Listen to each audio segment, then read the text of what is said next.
bye. Dad, you okay? It's our phone bill. We pay for things that we don't need. Loaded bundles, the reckless spending. No more. That's a bit dramatic. A better plan is Verizon. Starts at $25 a line. Did you say $25 a line? And save big on things we love, like Netflix and Max. Oh, that's awesome. Spaghetti night. Dinner in 30. Oh, happy day. A better plan to save is Verizon. It starts at $25 per line, guaranteed for 3 years. And get both Netflix and Max for just $10 per month, only on Verizon. It doesn't get any bigger than this. In 34 days, Las Vegas will host Super Bowl 58, and it will also welcome a new residency. CBS Sports, CBS News, your faves in daytime. And of course, Entertainment Tonight will be broadcasting from the iconic Bellagio fountains all week long, leading up to the big game airing live February 11th on CBS. It's going to be a week. So nice that the NFL has a big birthday party for me. I love that.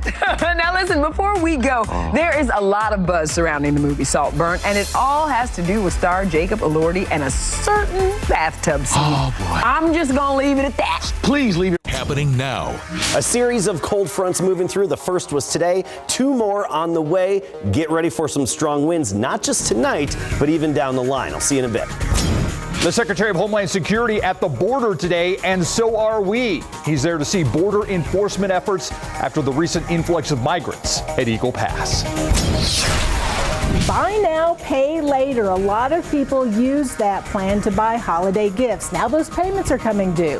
Coming up, what you should know so you don't end up paying more than you bargained for. The News at 5 starts right now. And first at 5, an explosion in downtown Fort Worth. This is breaking news I want to get to. This is a shot from CNN of a downtown hotel there. Look at all the debris right in the middle of the road. I believe that's Houston Street in downtown Fort Worth, where a possible gas explosion happened inside the building after 4 this afternoon. This is the Sandman Signature Hotel. Initial reports are that people have been injured. Again, you can see the debris on the street surrounding the hotel. The Fort Worth Fire Department on the scene. Local hospitals have been put on alert. Again, what appears to be a gas explosion inside a downtown Fort Worth hotel. We'll keep following this online and on air. Also happening right now, a KSAT news crew in Eagle Pass covering Homeland Security's Alejandro Mayorkas, his visit to the border. Mayorkas talking with Customs and Border Protection personnel as well as local leaders about how overwhelmed they feel about the wave of migrants crossing the border. Daniela Ibarra is there as well, and she is talking to Homeland Security Secretary Mayorkas about how the federal government will help agents and Texas cities along the border. She'll be live in just a bit at 6 o'clock. Meantime, hang on to your hats and get out your windbreakers. Our weather just changed from mild to wild. Did it ever? We're going from one extreme to the other. Adam Caskey tracking the latest front. It's bringing strong winds and eventually colder temperatures, Adam. Yeah, and we were looking at the maps earlier today, and just across the KSAT 12 viewing area, we'd have one location at 50 degrees, the other at 80. The cold front has now moved through. It has passed, and you can see the line of storms right along the front, all east of our area right now. We did, however, have some severe storms earlier this afternoon from that front and left behind some significant hail in and around Gonzales. Look at the size of this hail, damaging hail in and around Gonzales that we had earlier today from one of the thunderstorms that pulsed up. Again, that was east of San Antonio. Now the focus is the strong winds. This is not a forecast. This is the true measured wind gusts just within the past couple of minutes. San Antonio International gusting to 49 miles per hour. Fredericksburg 48, Del Rio gusting to 48 miles per hour. Real deal wind gusts that we have out there, and it's going to stay very windy through the night tonight and even the first part of tomorrow. Wind gusts between 40 and 50 miles per hour overnight through sunrise tomorrow. Not only that, chilly temperatures. They're falling off. 51 at 10 o'clock, 46 at midnight, and we'll drop down into the 30s tomorrow morning. We'll talk more about this wind and 2 more gusty cold fronts coming up. A lot coming this week. New year, new week, old problem. Right now, the South Texas Blood and Tissue Center is operating on a 2-day supply of blood. Yeah, for that center, that's living very close to the edge as it tries to serve 48 counties, roughly 22% of the entire state. Max Massey with what the center needs now and why you are the most important part of it. Empty seats, unused machines, and quiet rooms.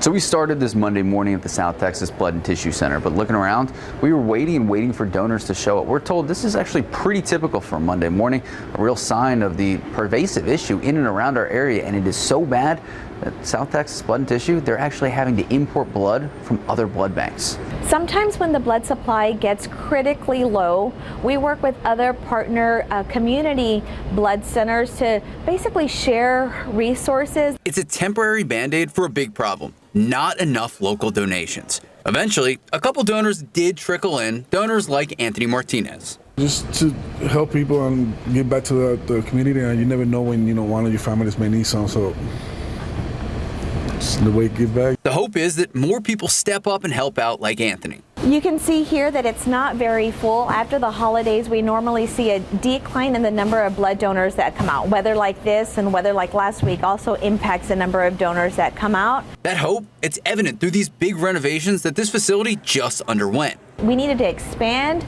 our refrigerators, our coolers, our hospital services area to allow for more blood so we can support the community in need. More space doesn't really mean much when there's no blood to fill these shelves. The current supply, it's at about a 2-day level, but more donors are needed. That allows us to have the blood that we need to be able to provide to hospitals, who can provide to patients who need things like blood for cancer patients, people undergoing surgery, moms having babies. The problem is when blood supplies get lower, well, medical professionals, they have to start deciding who gets blood and who doesn't. We do have a medical director, a physician on staff, who works with medical directors and physicians on staff at local hospitals where they triage orders. They determine what blood needs to get sent where and who receives it. So for now, if you can, get out and donate. Just go out there and donate. Like I said before, you never know when you're going to need it, so let's keep this running. Max Massey, KSAT 12 News.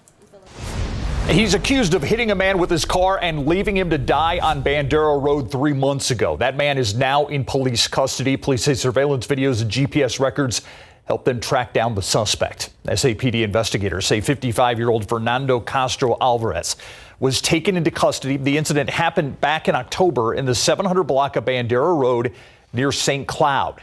According to the arrest affidavit, a surveillance camera captured a truck hitting 63-year-old Rogelio Mata Rodriguez as he was crossing the street. Police said the driver did not stop to help.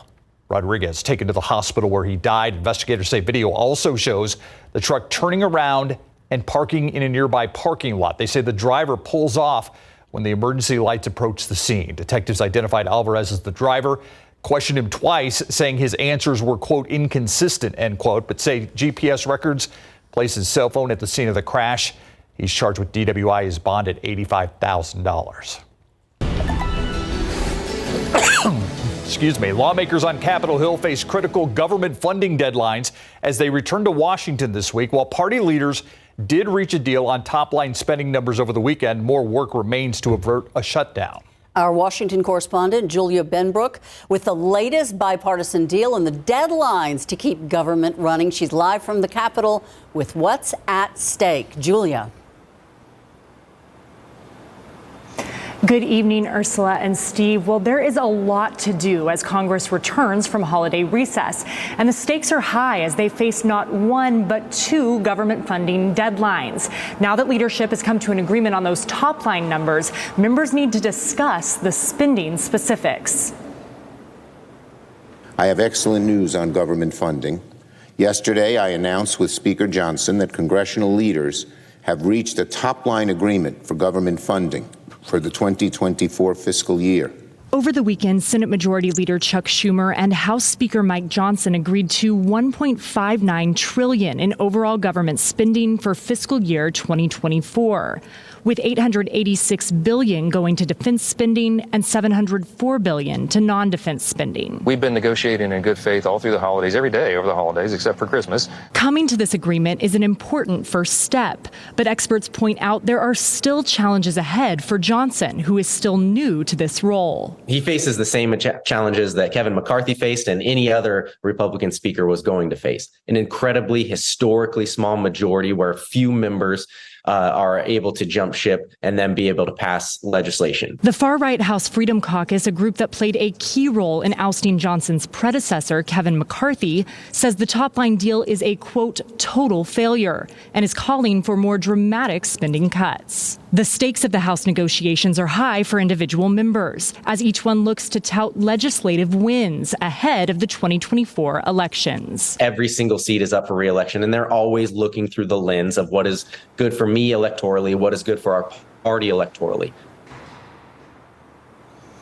In their negotiations, Johnson and Schumer also agreed to a $69 billion side deal in adjustments that would go to non-defense domestic spending. Now, again, those deadlines are looming. We could see a partial government shutdown on January 19th, and a potential full government shutdown looms on February 3rd. Reporting in Washington, Julia Benbrook, KSAT 12 News. Julia, you bring up such a good point in your story. This is exactly the sort of deal between top party leadership that the House had such backlash to. They voted to remove the speaker. How are they able to sell this agreement to the hardliners of their party? Well, they're working on it. You know, coming out of these negotiations, both Johnson and Schumer say that they received wins for their party. In a letter to his Republican colleagues, Johnson wrote that this included some big cuts, some big concessions from Democrats on IRS mandatory funding, as well as COVID-era slush funds. Now, Schumer is speaking to his party, and he says that this deal protects some key Democratic priorities. He listed off nutrition assistance, health care, and veteran benefits in his letter.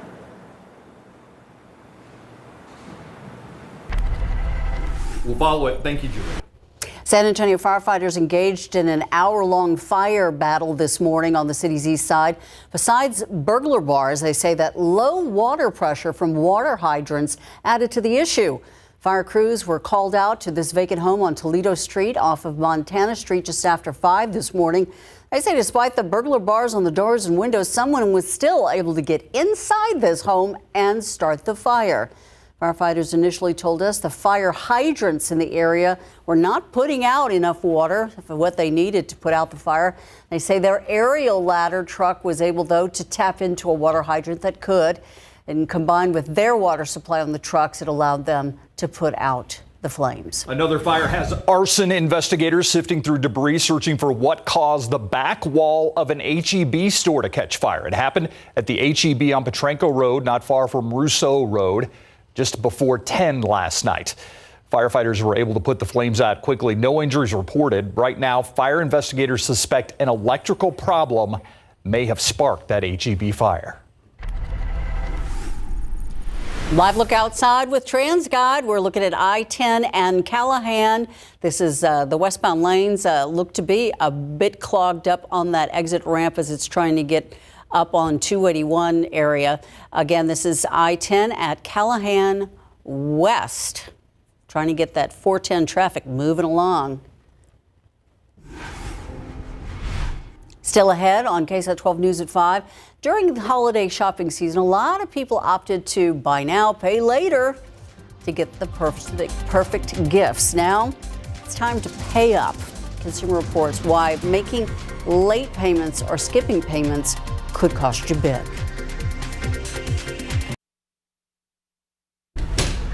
I'm Stefania Jimenez with a look at what we're working on for you for the news at 6 o'clock. Today kicked off the Public Library series called Holocaust, Learn and Remember. At 6, you're going to hear from leaders with personal connections who explain why Holocaust education is so necessary, especially right now. Plus, a massive solar farm is being built in Bandera, but landowners around it are telling KSAT Investigates that they're worried about fire mitigation, also water contamination. Now the court system is getting involved in all of this. We'll see you for that and so much more on the news at 6. Thank you, Stephanie. Buy now, pay later. Holiday shoppers use those payment plans big time. We're talking more than $16 billion in online purchases alone, according to Adobe Analytics. Well, now the check is not in the mail and the payments are due. 12 on your side's Marilyn Morris on what you need to do so you don't sink deeper in debt. First, the holiday spending. Now the hangover, called debt. Mary Wren feels it. And if you have a family like mine, we have birthdays October, November, December. So it's back to back. And then I'm due in January with our baby girl. To make ends meet, she has used the buy now, pay later option at checkout. Make a down payment, typically 25% of the purchase, then pay off the rest in 3 payments. Some plans offer no cost or low cost terms up front. They're fronting the money to the merchant for you.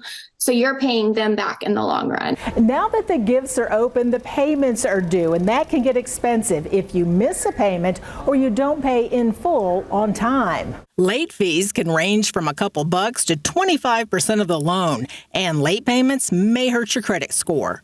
Next time, Consumer Reports says there may be better ways to pay. Especially for expensive purchases, or if you think you're going to return something, consider using a credit card instead and aim to pay it off as quickly as possible. If you don't have a credit card, talk to your bank or credit union. But if you do choose Buy Now, Pay Later, pick the traditional Pay in 4 plan. That's 4 payments over 6 weeks with no or very small fees as long as you pay on time. One more tip from Mary. Everything I pay is on auto pay, so it doesn't really affect my credit. So that's good. Marilyn Moritz, KSAT 12 News.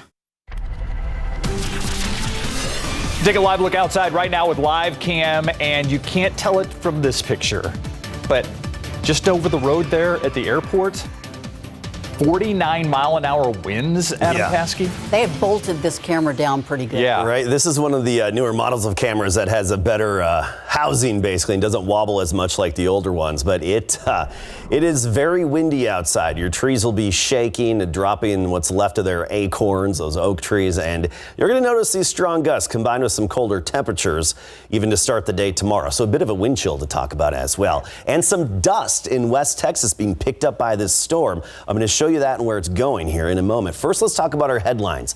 Very windy tonight through about noon tomorrow. Even into the early afternoon, we'll have some high gusts, but the highest wind will be tonight through noon tomorrow. 2 additional windy cold fronts are on the way. On the heels of this one, we've got 2 more cold fronts coming, which means more freezes in the mornings ahead. Not every morning, but several mornings we're going to have some freezes. Starting Wednesday morning, right at 32, a brief light freeze. Saturday, 31, a brief light freeze. But the strongest cold front hits us early next week. Look at Monday at 30. Tuesday morning, next Tuesday, not tomorrow, but next Tuesday, we're talking a morning low temperature of 25. So that would be our first hard freeze here in San Antonio a week from tomorrow. That's what we're watching in the long term. Of course, a bit can change between now and then, so we'll keep modifying the forecast, fine-tuning it, and check back in for the updates. Right now we're at 61. We were in the 70s earlier, some places even in the 80s east of town. Then the cold front hit. West-northwest wind steady at 26.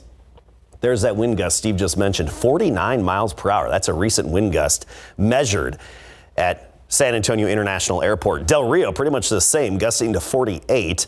A recent gust in Kerrville of 41, 45 in Cotulla. You get the idea. Very gusty outside. Winds steady between 20 and 30 miles per hour, and at times gusting right up near 50.